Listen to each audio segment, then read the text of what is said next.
The Romance of the Sultan of Babylon and of Pharambras, his son who conquered Rome. God in glory, of might most, that all things made in sapience by virtue of Word and Holy Ghost, giving to man great excellence, and all that is in earth wrought, subject to man, and man to thee, that he should with heart and thought to love and serve and none but thee. For if man kept thy commandments in all things and loved thee well, and had not sinned in his intent, then should he fully thy grace feel. But for the offences to God done, many vengeances have befall. Whereof I will you tell one. It were too much to tell of all. While that Rome was in excellence, of all realms and dignity, and how it fell for his offence, listen the while, and ye shall see how it was won and burnt of a sultan that heathen was, and for sin how it was shunt, as King Louis witnessed that case. As it is written in romance and found in books of antiquity at St. Denis Abbey in France, there as chronicles remembered be, how Laban, the king of high degree, and sire and sultan of high Babylon, conquered great part of Christianity that was born in Ascalon and in the city of Agamir upon the river of Flaget. At that time he sojourned there full royally, well I wot, with kings 12 and admirals 14, with many a baron and knights full bold, that royal were and seemly to seen. Here worthiness all may not be told. It befell twixt March and May, when kind courage beginneth to prick, when firth and feld waxing gay, and every wight desireth his like, when lovers, sleeping with open eye, as nightingales on green tree, and sore desire that they could fly, that they might with their lover be.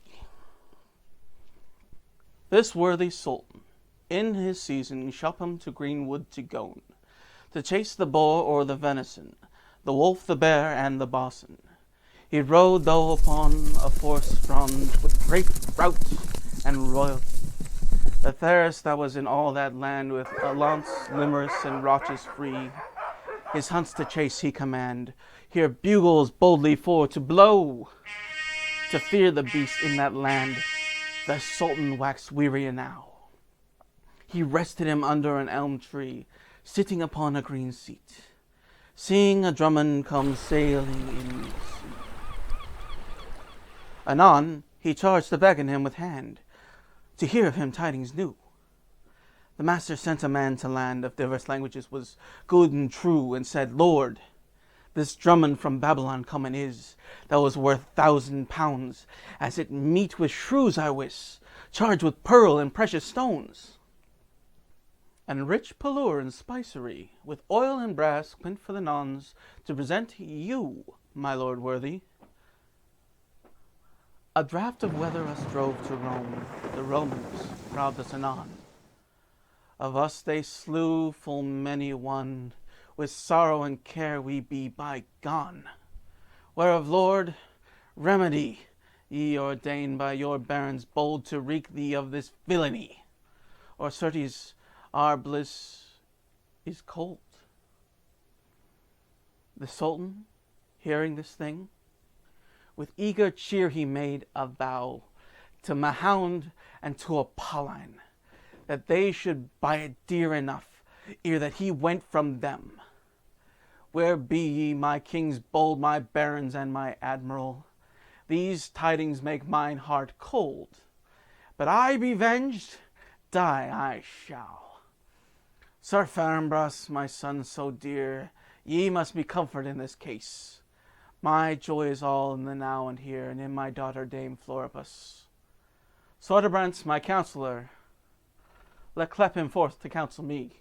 And Oliborn, my chancellor, and noble clerk of high degree, and Espiard, my messenger, to go to Asia and to Afric, to kings, princes, far and near, barons, admirals, and dukes of Afric, commanding them upon their allegiance to come in all haste unto me, well armed with shield and lance, to Agramore the rich city.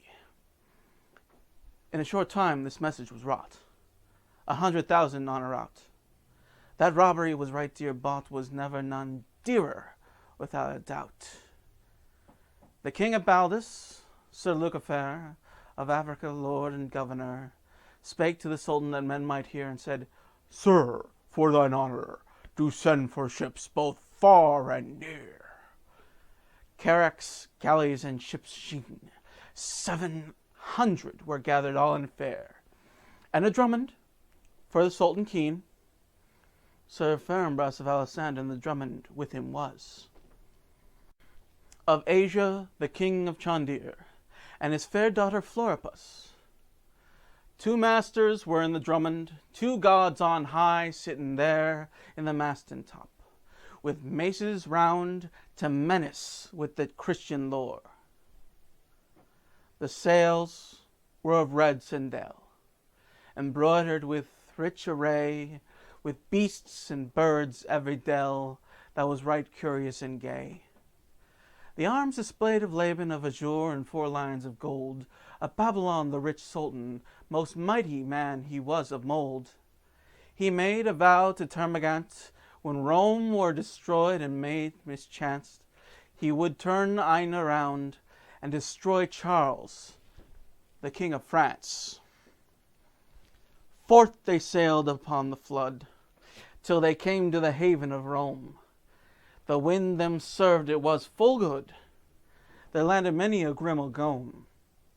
They burnt and slew that Christian were, town, abbey, and holy church. The heathen had such power there, that much woe gan they there to work. Tidings came to Rome anon, unto the Pope that time was, that the heathen came to burn and slay. This was to them a sorry case. He let call his council together, to weet what was best to do.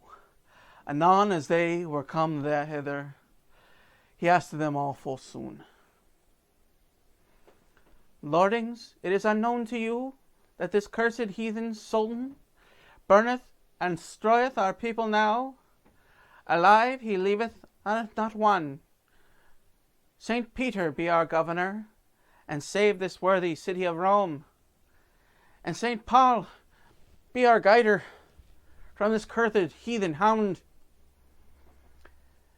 Ephres he bespake him then, of Rome he was a senator, and said, Sendeth some worthy man to Charles, king of high honour.